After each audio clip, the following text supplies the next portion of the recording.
Hello and welcome to the University of Dutch. I'm your co-host, Dr. John, JP John Paz from the two-man power trip of wrestling. Of course, joining me is the smartest man ever in the history of the wrestling business, the Dirty Dutchman himself, Dirty Dutch Mantel. How you doing today, sir? How much did I pay you to say that? Not Couple enough. bucks. No. Not enough. I'll pad that. I'll pad that next week. Hello, everybody. We're doing just a little bit different this week, and it's a just a freewheeling podcast, kinda, and you sent questions in. I'm going to answer some questions, and we're going to talk about some things that are going on in wrestling right now, and there's not a lately, there's not a boring day in wrestling. Something's going on somewhere with somebody because they got two major groups and some shorter groups. Let's take AEW, for example. Not only are they trying to go head up the WWE, they bought out Ring of Honor. So now they're going to have the Ring of Honor crew going up against two AEW crews. I don't know if they're going to compete against themselves or what they're going to do. And I suppose, unless something changes, that Mr. Tony Khan will be booking not only one company, one show, but he'll be booking 4 shows, correct? Man, it seems like he's got a lot of shows under his belt. If Ring of Honor keeps doing shows, They're going to do TV. We know that. I mean, booking a house show is easy. Booking the TV is the tricky part. Because if he's booking 3 different shows, when is the overload going to hit? And it will hit. And it will hit hard. He's already done it 2 years. Now, I was watching the latest Rampage. And I can almost tell that Cody is gone because I don't know how much input Cody had, but apparently he had quite a bit because the show looked totally different. Totally different. It's weird the way they just start with like the guys in the ring. There was no entrance. They just start the show and they ring the bell and they start wrestling. Thought that was weird. Well, you know why they do that, right? Save time. Well, this is a show they just do. And then they edit. They were running out of time, really. That's what you're getting because sometimes you open in progress. I've always liked the idea of opening with a match going on. I've always liked that idea. I mean, get right into it. So you don't get that with Raw because you can sit back, smoke a cigarette, go to the bathroom, eat a meal, order out, maybe some Amazon deliveries come. And this is all while Roman Reigns is going to the ring. And he'll get there. Roman Reigns starts at 8:03. He'll get to the ring at about 8:08. Takes him 5 minutes to get there. Then it takes another minute or 2 to get out the acknowledge me part. And then they probably have 3 or 4 minutes for the in-ring, and that's it. And they do the same thing over and over and over again. So I don't know if the show that I was watching had any of the influences of Cody being gone, or I don't know if Cody actually helped book. Cody said he didn't. What I've always heard is Tony Khan does all the booking himself. Is that what you hear? Him and QT Marshall, I heard, of the 2 bookers, which is pretty crazy to think, but yeah. And Marshall has never booked wrestling shows before, right? Not to my knowledge. Unless he ran a few and he booked those. Right, right. All, but it hasn't been really a train wreck. But they've depended on the wrestling to carry them through, which will last a while. But unless you get that long-term story and keep baiting that comeback. And who's the Hangman? Hangman Page, is that his name? Yep. He's been around over 2 years, right, with AEW? Yeah. I've never seen him wrestle one time. Really? He's the world champion? Because I don't watch the Wednesday show. What's the Wednesday show called? Dynamite. I don't watch that one. I watch Rampage. Only because I'm forced to. And the reason I'm forced to is I do a Sportskeeda, right? sportskeeda.com show every Friday night where we critique not only SmackDown, but we critique Rampage too. And lately I've been liking Rampage. I hated it first.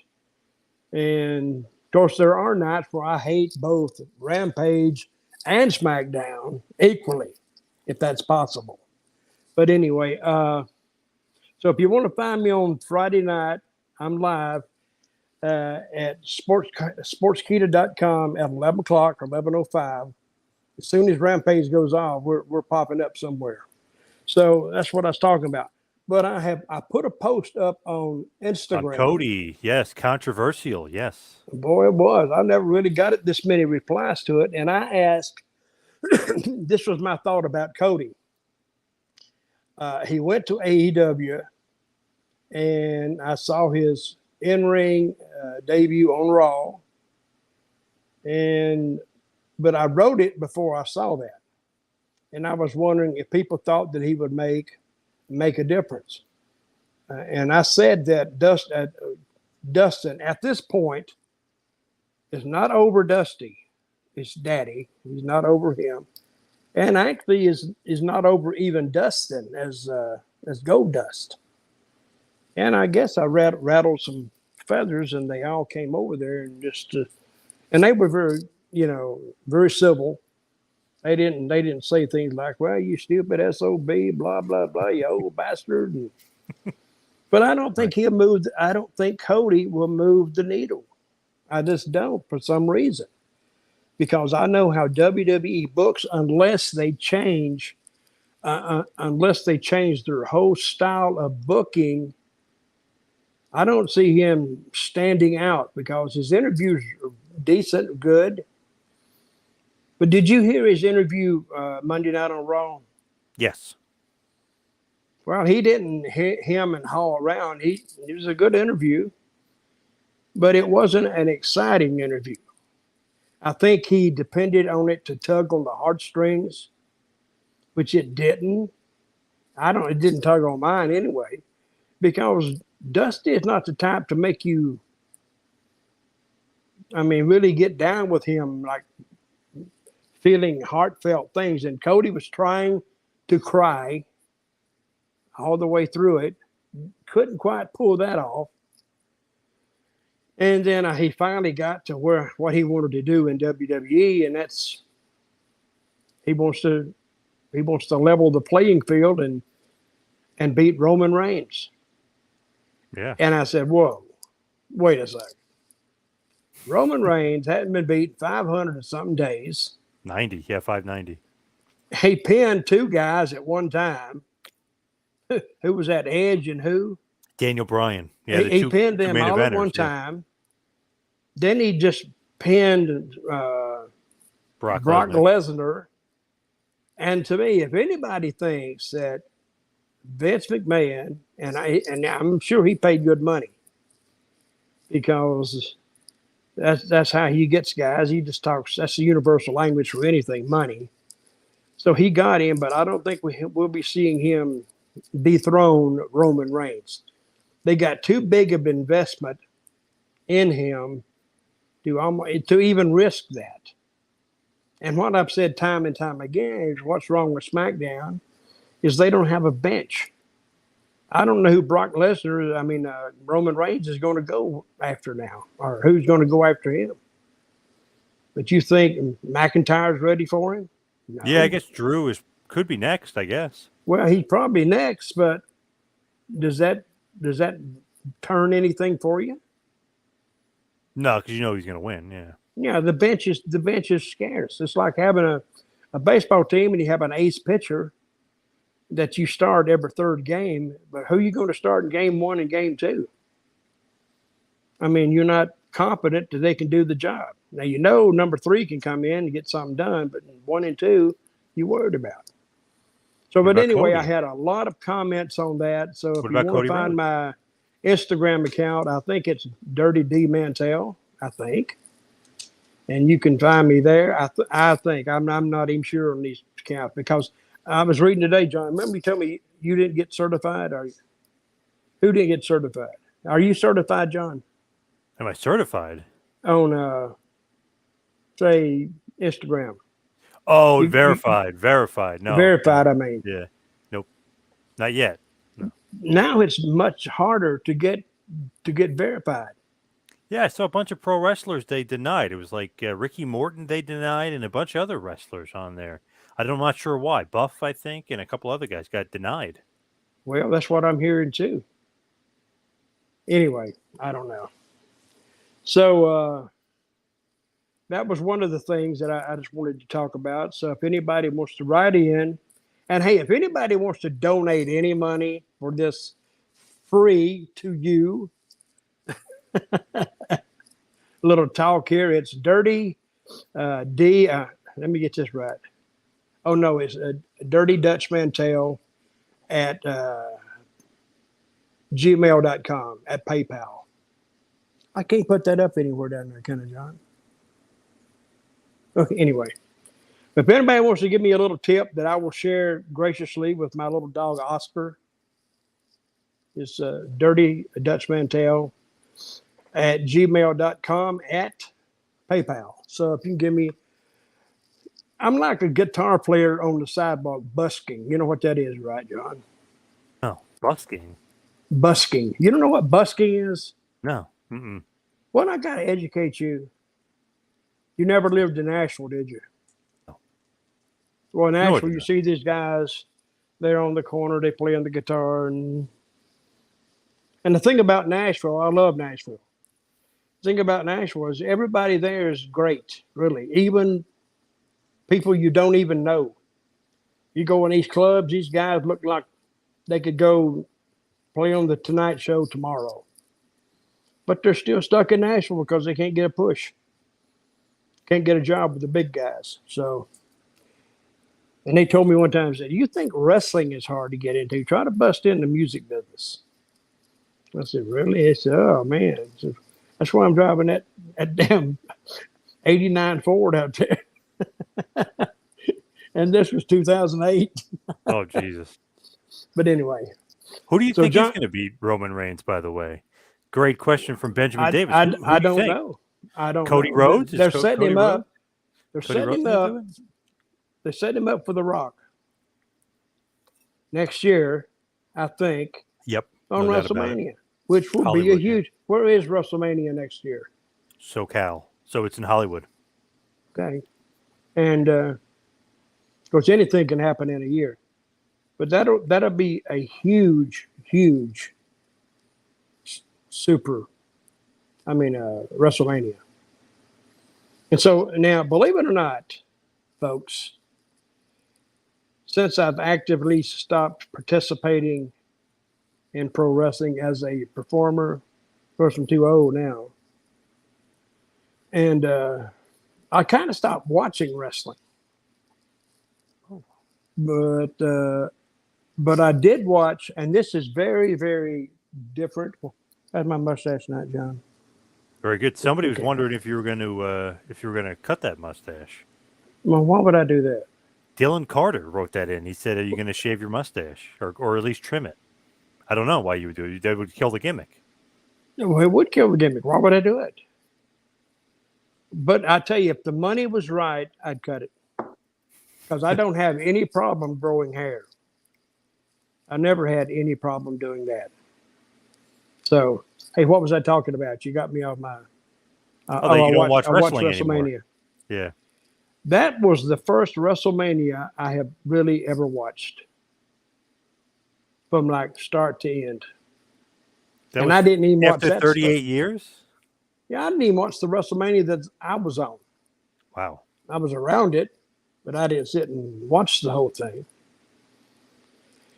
But I'll say that some of those matches were very good. Even the ones that probably everybody thought they would be like cheap and sloppy.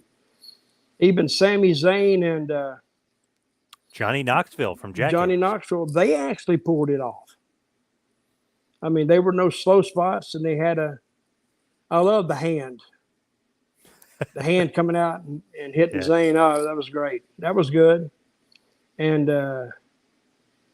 but I thought the main event under-delivered. I don't know why. It just didn't deliver. That's when Roman just beat him. And then it's over. And then you didn't see Roman. You didn't see Brock again. He's gone. He's out of there. So if he beats that guy just like that, now who you got? Now, there were a few matches that I thought were very sloppy. And which one was that in? Where did the referee get bumped? What match was that? Got bumped in the girls' match with Charlotte Flair And Ronda Rousey. And they had another one, but it didn't perform. So I don't think it did anyway. But hey, if I'm watching it, I'm a fan like everybody else. So I don't know what they're thinking. I know they're trying to protect certain people. And whether they protected them or not, sometimes a bad finish to hurt them too. So, all right, you got a question for me? Yes. Steve Woolham says, do you listen to Jim Cornette's podcasts? It's a good one. Do I listen to it? Yeah. Not on a regular basis. I have listened to it. I have been a guest on the show, but no, I don't listen to it on a regular basis. If he says something good, do I like it? Well, he's a good talker. He's entertaining, according to what he's talking about too. But sometimes I think he might talk a little too much for his own good. But I know Jimmy. So I used to ride up and down the road with Jimmy all the time. And if you ride with Jimmy, I mean, there's no lack of talking in that car. You better get your shots in because he's damn sure going to get his in. So, no, I don't listen to his podcast on a regular basis. I'm only sporadically. Joe Hopkins said that you taught him how to eat for free at the Waffle House. How did you do that? I don't remember teaching him to eat free other than you running out the door. So I forgot what I did. I think I complained. I complained about something, or I forgot what it was. But it was something. It worked a couple times. So he's a Waffle House aficionado. Yes. You know what a Waffle House is, John, right? Oh, yeah. Of course. Do you have them where you are? No. Nope. What? No. Where do you live? Bulgaria? New Jersey. Yeah, we don't have. They don't have them there? Not as far as I know. When I've been down south, that's when I've been to Waffle House. When I've been in Florida and stuff. In North Carolina. Yeah. Well, the best part about a Waffle House is they're open 24 hours. Oh, so you can go out and you can get hammered, but as long as you got the Waffle House, it's got the coffee, you can go in there and try to straighten yourself up before you go home. So, and see, down south where I'm from, and if you talk to anybody down south from, say, North Carolina, South Carolina on down, Tennessee, Alabama, Mississippi, and Florida, there's a lot of Waffle Houses. Sometimes you can get off on an exit. And I did this in Tennessee one time. There was a Waffle House on both sides of the interstate. Nice. So the traffic going east could get it, and the traffic going west could get off and get it. So hence the term, they got you coming and going. It was on both sides of the interstate. So, but Daniel wants to know what are your thoughts of AEW buying Ring of Honor and them combining? Is that too much? I just talked about it. What I think is Tony Khan, as I hear, he's the only one booking those shows. And I can see that too, because now he knows what he's got on all the shows. And, this is what I didn't like on AEW last week was, I forgot his name now. The kid he was beating a car up. Him and a girl. Knocking the windows out. Oh, Sammy Guevara. Sammy Guevara, and some, I don't know the girl's name. Tay Conte. Why were they beating the car up? Because it was owned by the heel, Dan Lambert, so they decided to destroy his property. Well, see now, but didn't Brock Lesnar just beat that SUV that Roman was in that Monday before that showed? Yes. Or And that then here it Friday is on before, Friday, and whatever, they're beating the car up. So I'm thinking, wow, that's the same thing they did on Raw. Looked like a straight up copy job. And I like the idea of beating the car up. It's okay, but not if the other company has just done it like 3 or 4 days before. It looks like you're copying them. And another thing about AEW is uh, a lot of them just wear black or real dark colors. You know, what I would suggest for them is to get some colors that stand out, because their lighting is not the greatest in the world. It's okay, but it's nowhere like Raw. Raw lighting that's presidential lighting. So, I mean, when you see Raw and you see that lighting out there, there's not a dark spot in that hole. It just lights up your screen. AEW, it kind of gets dark in the background. So if a guy's wearing dark tights and a dark top, he just blends in. You kind of just looking to find him. So that's my critique there. They can do it. They can do it if they want it, or if not, don't do it. Steve Grissom, what's the best region you ever worked in and why? Well, a couple of them. Tennessee at one time, I think, was the hottest territory in the country, except for Puerto Rico. And those were my two best territories, Puerto Rico and Memphis, because it was wide open. And I actually think Memphis had more guys that they put on TV than SmackDown has. We had 16 guys. They was all on TV every week. And I think that SmackDown, they got about, I don't know how many guys they got, but you see about 16 on TV every week. We had a 90-minute show. They have a 2-hour show. And when you hear that, fans don't think it's 2 hours of solid wrestling, because it's not. On an hour show, you have 40 minutes, 42 minutes of actual time that you can use for wrestling or interviews. The other 22 minutes are taken up by commercial spots. So, but I think Memphis was I enjoyed it the most, and Puerto Rico, till the people in Puerto Rico started trying to kill me. And I didn't enjoy that too much. So that's my answer. What is the Ring of Dreams? It says to ask Dutch about the Ring of Dreams. Do you have any idea what that means? Ring of Dreams. Is that a Waffle House reference? I don't even know what that is. Ring of Dreams. Joe might have to explain himself on that one. I don't know what that means.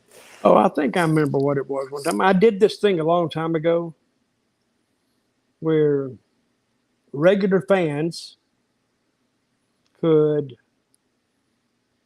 receive, I don't know, a day or two of training. And then I would put them in the ring and tape a professional wrestling match with them. And I had several do it. It was okay.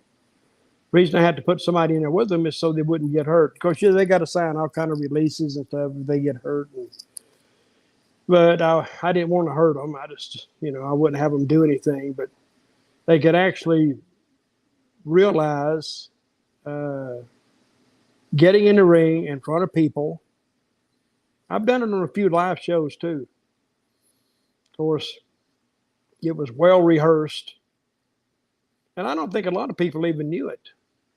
So, but that's what Ring of Dreams was. Hell, that's 30 some odd years ago. Good memory there by Joe. Nicholas says, "Does Cody Rhodes have the potential of becoming the biggest face in WWE or becoming the face of WWE?" Does Cody Rhodes have the what now? Potential to become the face of WWE. Well, he'll be a face there. Do I think he'll become the face? Well, don't hold your breath. But, and he must have signed a big deal. Great for him. Yep. Good for him. Because if his daddy taught him anything, he taught him how to merge his way into something.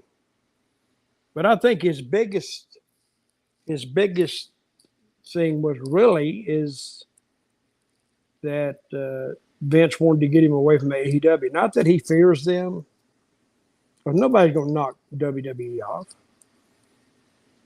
When I was with TNA, we said they tried to say it was a war with WWE. I said, guys, it's not a war. It's only a war if the other side knows you're shooting at them. So Yeah. they said, well, you don't know who they think we're here. I said, yeah, they know we're here, but they don't think it's going to be a battle because they would be talking about it and doing something, but they're not. They're just letting us do what we want to do. And no, I do not think Cody will become the face of WWE. I just don't think that, because I remember Cody, him and what was his name, Sandow. Yep. Now you may win some new fans over. Yeah, he's got fans. I'm not saying that. I hope he does great. But like I said, I know how. This was the post I put up about Cody. I says, you come in, it's a big deal. He's like the second coming. And then that's the first week. In the second week, he's still coming, but it's now the shine's off of it just a little bit. Third week, yeah, put him over a little bit. Yep. Fourth week, yeah, he's like stuck somewhere on a plateau and can't get off of it. And by the sixth week or the eighth week, like 2 months in, it's like he's just another guy. And that's how easy it is. Now, you remember when, I want everybody to listen to this. You remember when Hulk Hogan was red hot, correct? Oh, yeah. How many times did you see him on TV? Not as often as you would think. Not very. No kidding. He hardly ever wrestled superstars, maybe once or twice, And it was a big deal. Yep. A big deal. But with SmackDown or Raw, they put these guys on there every week. And by the time 4 or 5 weeks go by, you're kind of sick of seeing them. So where is your stardom in that? If you don't want to see the star, if you get sick of them, and this could happen to Cody. I hope it doesn't, but it could. Of course, a lot of things can happen. I'm just talking to you anyway. So if that happened, you can say, well, Dutch warned us. So I'm the Nostradamus of wrestling. Ivan Santos says, how hard was it to book Florida after Dusty Rhodes and his crew left the territory? Hard. It was very hard. John, I took over in Florida in 1984. Dusty had just left and gutted the territory. He took Magnum TA with him. He took a bunch of people. So when I got there, I had the second string. And I said, well, this is what I got. So, and I tried to bring some guys in, and they didn't want to come in because they knew it was rebounding and it was very, very difficult. So, and Dusty, he'd come in like when Eddie Graham killed himself. Dusty came in then walked in the office one day, and the office I was in, that used to be Dusty's office. So I walk in, Dusty's already in there behind my desk, which used to be his desk. And I just sat down, had a little couch in front of it. I just sat down on the couch. We started talking, and he was down there for the funeral, and he loved Eddie. Everybody loved Eddie Graham in Florida. He's a good guy, really good guy. And I think that's between that, booking it from nothing, and then kind of getting to the point where Eddie all of a sudden is not there. I mean, that was a morale booster. And I finally got it up. I got pushing some guys, I pushed myself, had the free birds down there. I finally got it up. I went in there in October, November, December, January. It took about 4 months till it started showing some life. And I remember I booked myself against Ric Flair in Sarasota, and it sold out because we pushed it for a month. And there was an old wrestler down there named John Heath. You know what I'm talking about, John? John Heath was a promoter, and he did other things. He'd been around a long time, and he had another business down there too. So he would just promote shows. But Sarasota was one of his towns. So, and this was right before. It was actually the Saturday night that Eddie shot himself. So we walk in it, and I'm thinking, man, Eddie would enjoy this. And it was me against Flair. And it was packed out.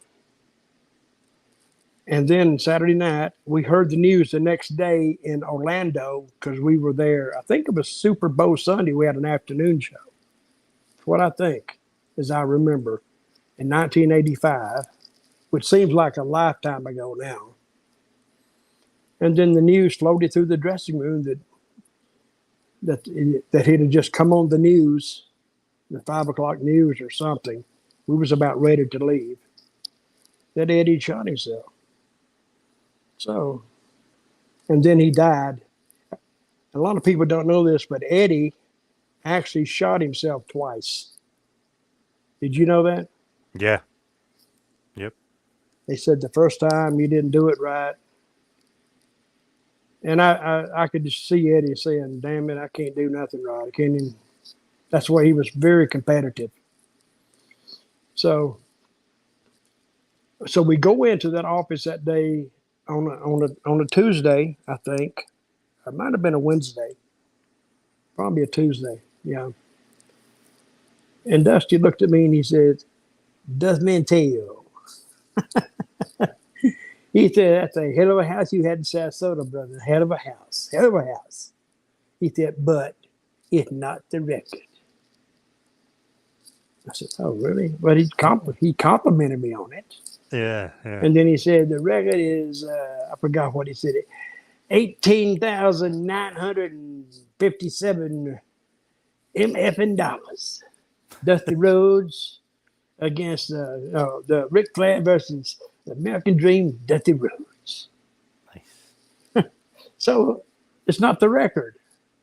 So I asked John Heath, and I was so new to booking. I didn't know things I could do, I couldn't do. So I asked John Heath later that week, I said, John, and I told him what Dusty had said.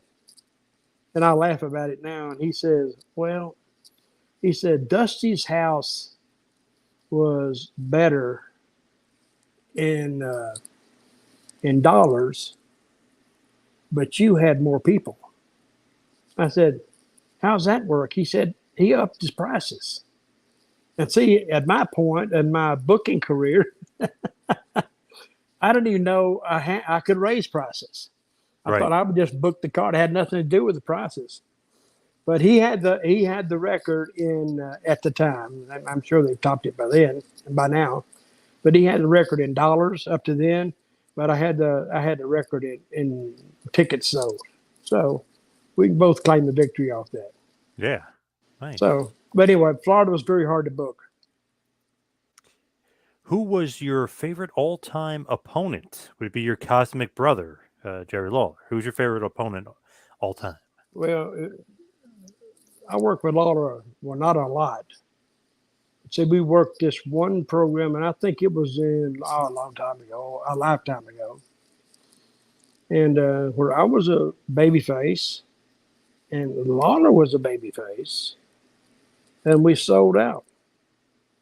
Sold out Memphis, Louisville, Evansville, Nashville. Those were the major markets that we worked in. And we'd show up, and it sold out.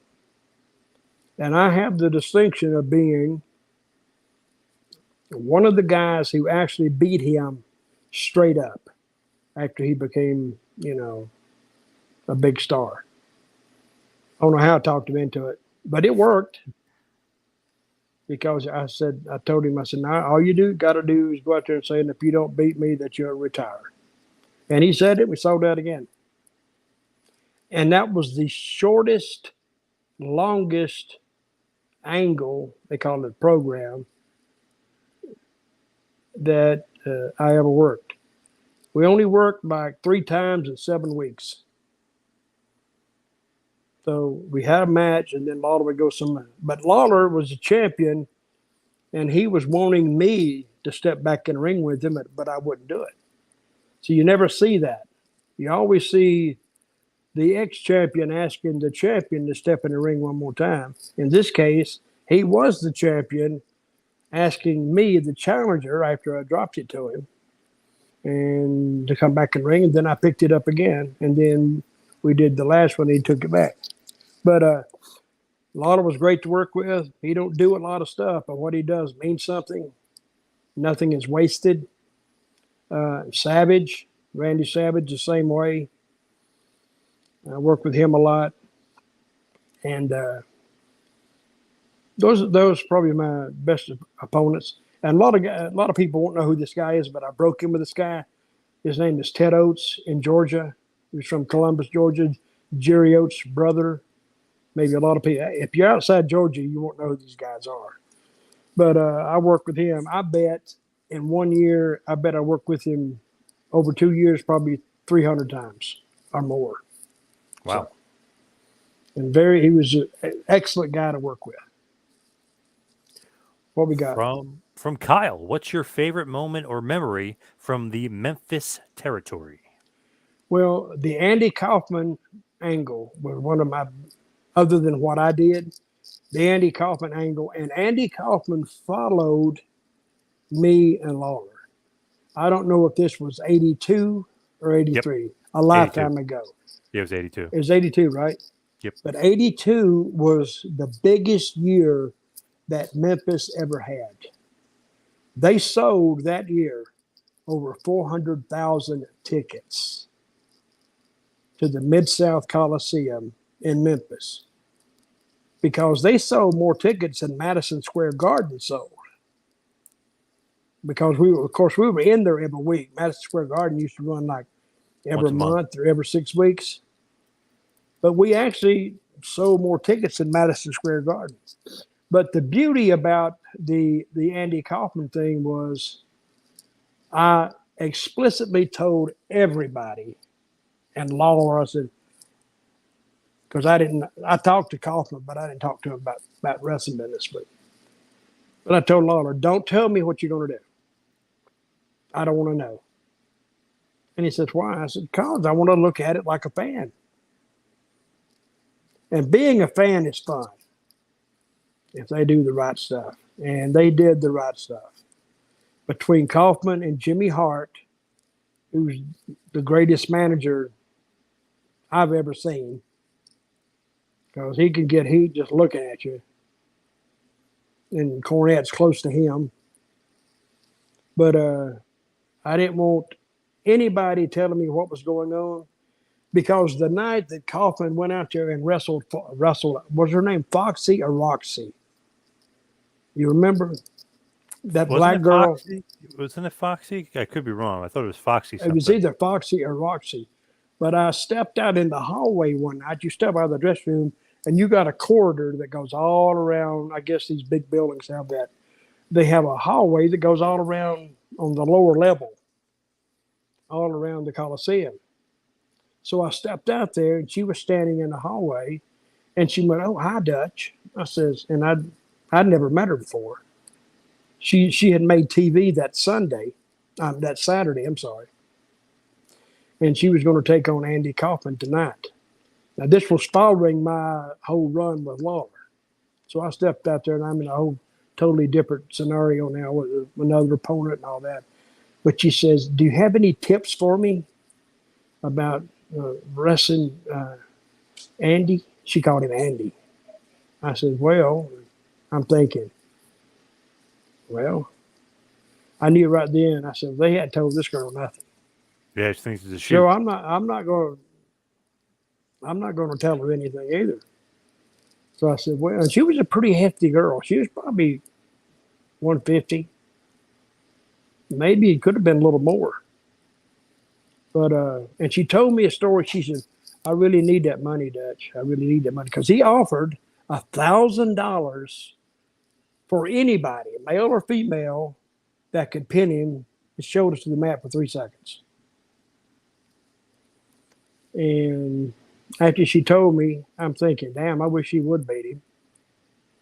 Right. I said, well, I'm going to tell you, you need to go out there and go for it early. And I didn't tell her why, but I knew that she would get out there in front of those people, and her nerves, she's probably ready to throw up just thinking about it. But she'd never been in front of 11,200 people or whatever the building holds.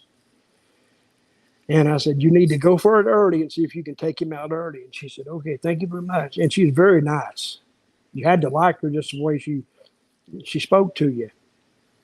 So when the match come, I didn't know what they had planned, but I knew for this one, this was a true shoot. So they got in the ring, and the building come in when they introduced her. And the building come in when they introduced Kaufman and Andy and Hart, Jimmy Hart. They were together. So I saw, and I only had a 5-minute time limit. So she went for him and took him down. The crowd popped. He rolled out on the floor. And they knew he was stalling for time because the clock was on the wall. You know, the Memphis State basketball team played in there. So they had a clock on each wall so both teams could see it playing basketball. Right. So now the people are looking at the clocks. Now 4 minutes. Now they're getting hot. And she does it again. It comes back in. Now she's blowed now. I could tell it. And he went down and took her down, and she's blowed up. And it didn't look good from then. But I thought, he laid all over and slapped her around, not hard, but slapped her around, just more like humiliating her a little bit. Which if I'd have been a fan, I may have jumped in the ring because I knew her now. She's my friend. So, but so that's what happened. So, and at the end, that's when Lawler comes in and said, oh, you do it to a woman. Can you do it to a man? That's when he fed him the headlock. And he took him up and he dropped him on that suplex, and side suplex. Didn't give him 2 power drivers, left him laying in the ring. Now, as a fan, I didn't know what was going to happen. So that's the beauty of being a fan. They did something, and I bought it. Because it was really a true shoot. And when they took him out of the ring on a gurney, people from the second, the load seats, the first level, they were throwing stuff at him, and he's got a neck brace on, laying on the gurney, and they're still trying to hit him. That's true heat. That's what it was. Yeah. What a gimmick. My God, yeah. So that's what I remember about Memphis in a nutshell. From Joe, it says, do you like Smoky Mountain as much as you like Memphis? Smoky Mountain was just different. It was a different setup. We'd be in Memphis, we'd go to a TV, then we go to Smoky Mountain. You'd go to some high school gym way back in the hills of West Virginia somewhere. My God, I don't think those people have ever been out of the mountains. I don't think they got a Rand McNally road map that even shows those roads in West Virginia. You can meet yourself going around them. They're so curvy. I Yep. used to almost get sick. Those curves would be so much. So, any more? Yes. Got a question from your average vinyl collector. Who was someone who had it all but never made it big? Well, I don't know. A lot of them, really. But see, making it big is only somebody's impression of you and what they can do with you. See what I mean? Yep. It was I'll say this, Buddy Landell. Good one. Yeah. He had it all. He could talk. He could perform in the ring. He looked the part. And the story about Buddy is he had demons chasing him. And he went to, and he first, Flair liked him. Flair wanted to do a run with him. And the time they were going to do it, they was doing TV out of Atlanta, out of Channel 17 in Atlanta.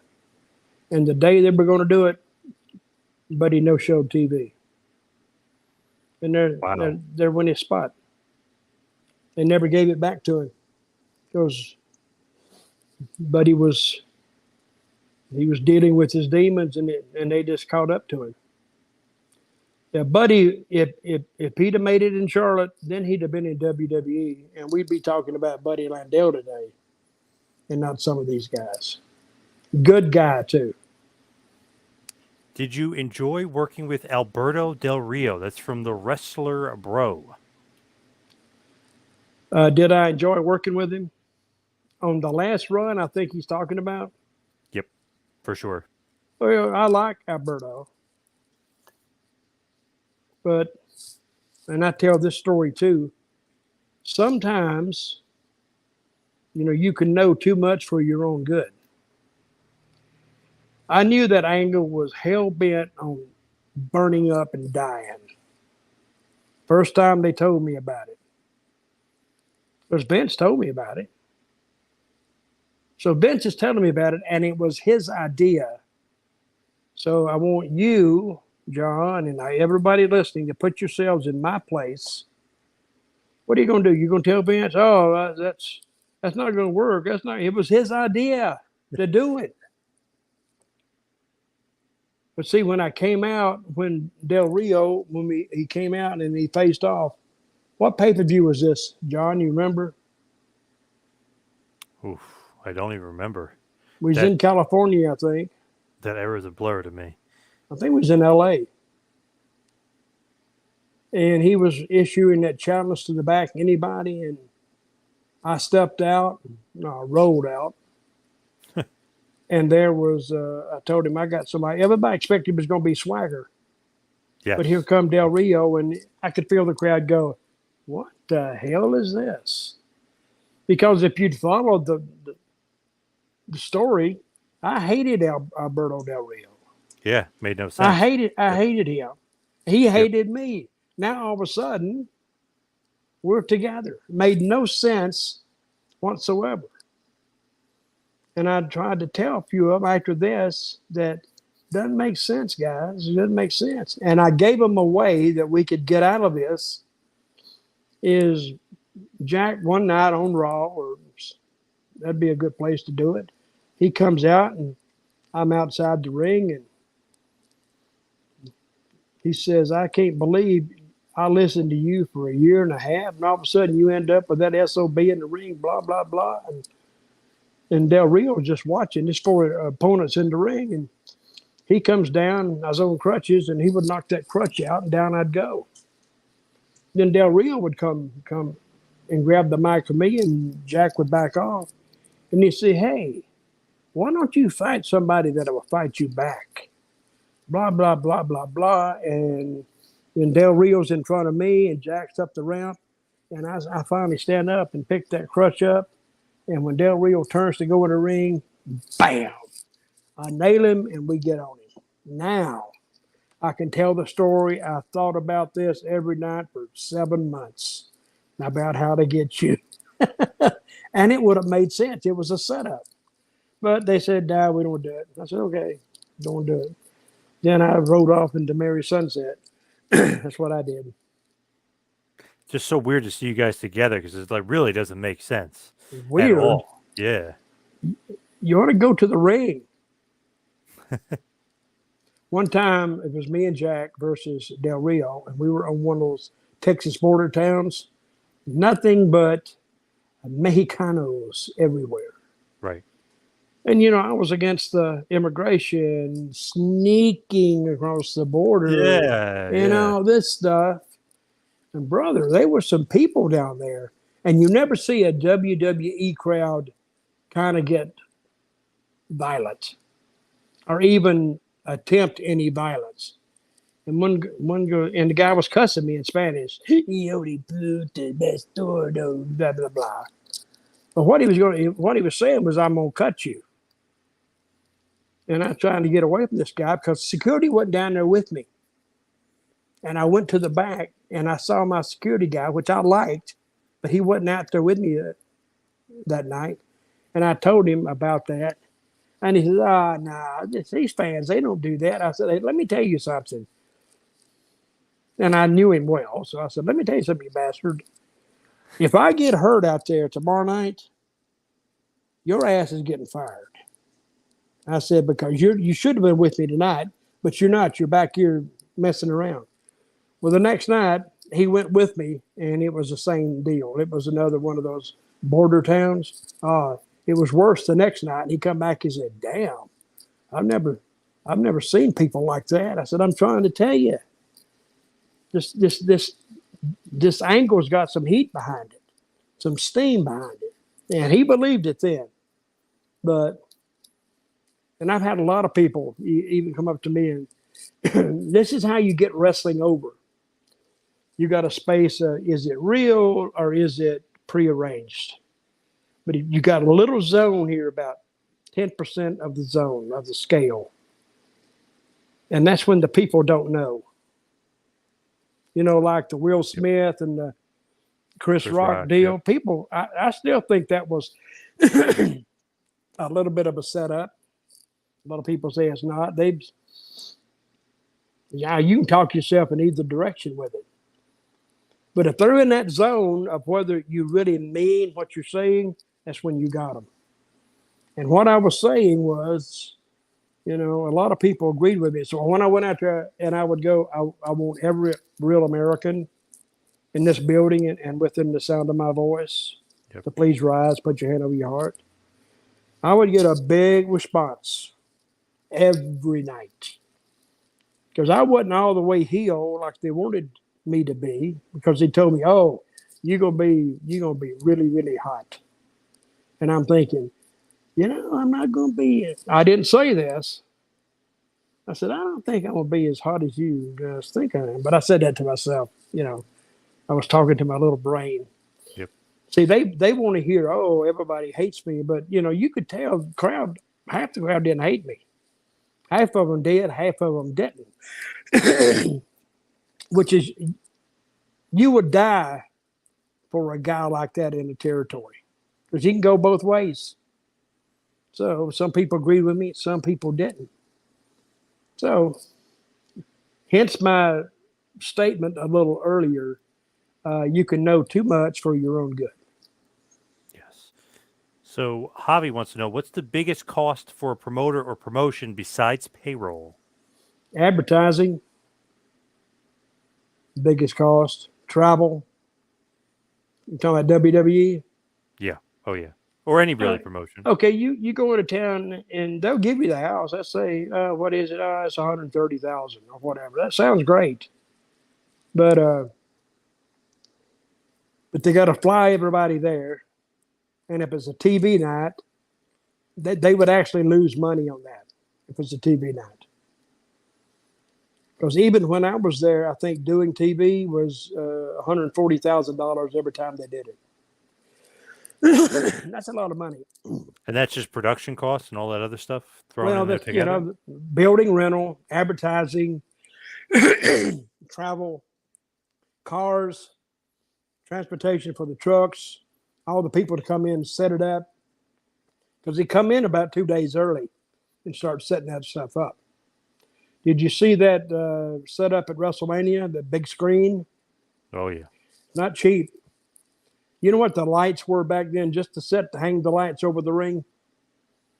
60 grand. That's just in a regular sized building. Wow.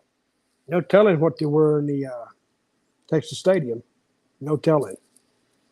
Very, very expensive to do because it's a stage show every time they go out.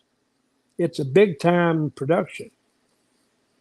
So that's why they want you to go out there and bust your butt. And because if you don't bust your butt, you won't have a job long.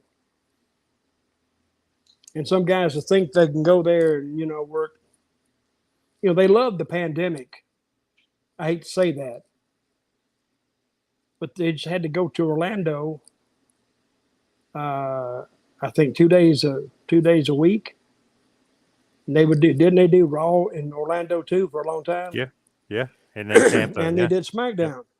Well, the rest of the time they could stay home. Well, they love that. Hell, their kids probably found out they had a daddy.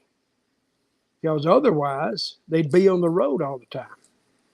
And when you're on the road all the time, you're going everywhere.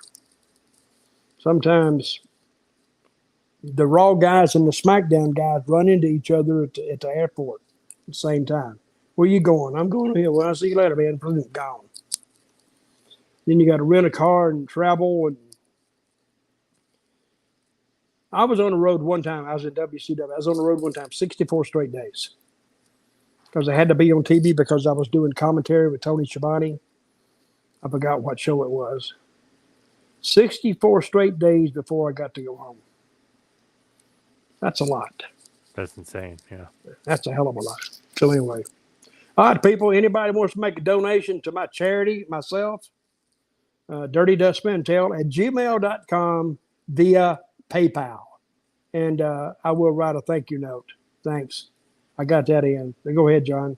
What's the next one? Just one final question for you. Thoughts on El Bronco in WWC Puerto Rico? Great guy. Good guy. And, John, you don't know who we talk about, do you? I've only heard the name. I've never seen him wrestle. El Bronco only from looking at old results and stuff. He's Dominican. And from what I understand, the Dominicans and the Puerto Ricans, they don't get along that well. So he had a lot of heat down there because he would talk within the culture.